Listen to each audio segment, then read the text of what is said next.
ఇవాల్టి ముఖ్యాంశాలు. మాజీ సీఎం కేసీఆర్ కు భారీ షాక్. బీఆర్ఎస్ కు ఉప్పల్ మాజీ ఎమ్మెల్యే బేతి సుభాష్ రెడ్డి రాజీనామా. కిషన్ రెడ్డి సమక్షంలో బీజేపీలో చేరిన బేతి సుభాష్ రెడ్డి. మల్కాజ్గిరి బీజేపీ ఎంపీ అభ్యర్థి ఈటెల రాజేందర్ కు మద్దతిస్తానన్న సుభాష్ రెడ్డి.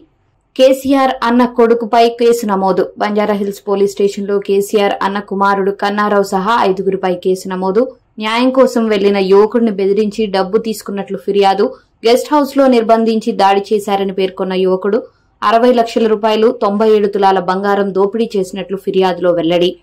భద్రాచలంలో సీతారామచంద్రస్వామి మహాపట్టాభిషేకం. మిథిలా మండపంలో రాజాది రాజుగా దర్శనమిచ్చిన స్వామివారు. స్వామివారి మహాపట్టాభిషేకం చూసేందుకు భారీగా తరలివచ్చిన భక్తులు.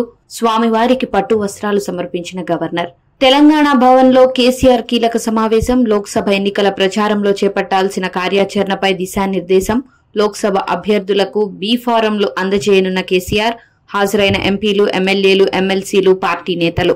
తెలుగు రాష్ట్రాల్లో నామినేషన్ల ప్రక్రియ. తొలి రోజు వివిధ పార్టీలకు చెందిన కీలక నేతలు భారీ ర్యాలీలతో ఆర్వో కార్యాలయాల వద్దకు చేరుకుని నామినేషన్ పత్రాలను సమర్పిస్తున్నారు.